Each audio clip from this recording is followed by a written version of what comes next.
bonjour et bienvenue dans un nouvel épisode de Critique Chronique spécial. Rien du tout parce que on arrête les spéciaux maintenant, c'est bon. On reste cadré sur du film. Aujourd'hui, je vous parle d'un film qui a été primé au dernier festival de Cannes.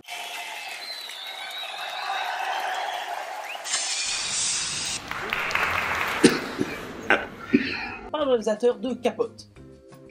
Truman Capote. Avec le très drôle Steve Carell dans un rôle pas drôle du tout. Marc, tu as vécu dans l'ombre de ton frère aîné durant toute ta vie. C'est ton heure, maintenant. C'est du fun pour toute la famille. Ouais, je sais, je dis de la merde, je sais. Les apparences peuvent être trompeuses. Non, bonne année, pardon. J'allais lancer le générique, je voulais pas être coupé pendant que je vous...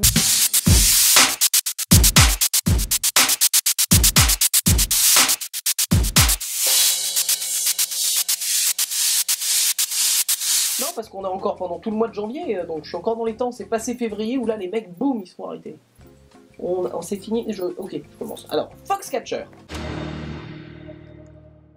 Marc?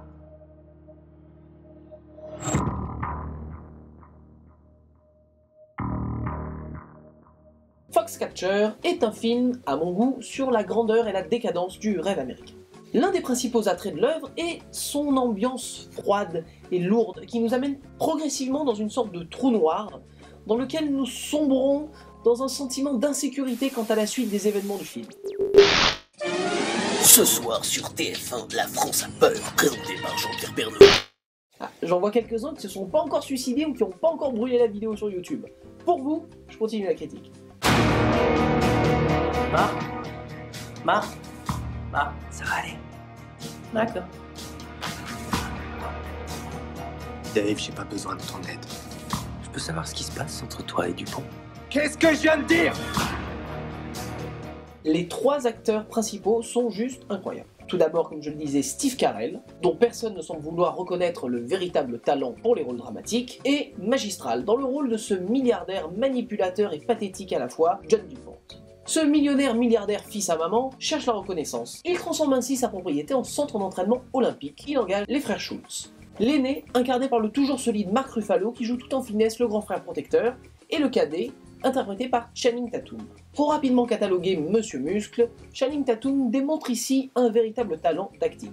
On avait déjà vu qu'il était capable de jouer la comédie, que ce soit dans les films Jump Street ou même dans le film This Is the End, et ici, il prouve qu'il arrive à faire un personnage lui aussi tout en finesse, avec une sorte de malaise interne qui est très bien retranscrit à l'écran. Et c'est justement sa relation étrange avec le milliardaire interprété par Steve Carell qui va bouleverser leur vie mutuelle, mais pas de la même manière. Non, je parle pas nécessairement d'homosexualité, tout de suite. Le metteur en scène, Bennett Miller, est reparti du dernier festival de Cannes avec le prix de la mise en scène. Et il faut donc rendre à César ce qu'on lui doit, en reconnaissant que sa mise en scène est lourde. Non, attendez, je le lis dans le bon sens du terme. C'est-à-dire qu'elle appuie bien les situations et l'ambiance pesante présente tout au long du film. Cette mise en scène, construite à travers plusieurs plans larges, longs et avec une palette de couleurs assez grise, n'est pas sans rappeler un certain David Fincher, qui je pense ne cracherait pas sur cette mise en scène non plus. Il y a aussi des choix courageux dans le montage, avec par exemple certains plans qui durent un peu plus longtemps, pour essayer de prolonger certaines situations de malaise, ou pour nous laisser le temps, en tant que spectateur, d'analyser.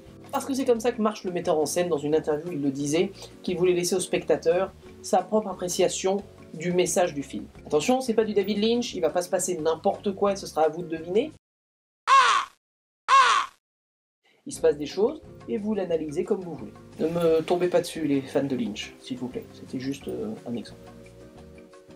Vous voilà donc prévenu, Foxcatcher est un très bon film, mais à la mise en scène et à la progression lente. C'est un marathon et non un sprint auquel vous pouvez assister. Un marathon basé sur le rêve américain, son côté illusoire, sur le mélange des classes, sur l'être et le paraître. Verdict.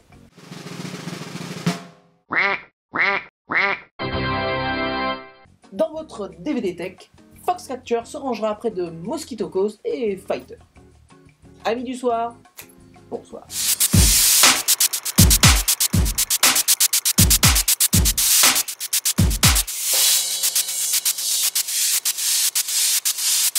Et je vous donne rendez-vous la semaine prochaine où, je vous l'annonce tout de suite, je critiquerai le film The Imitation Game.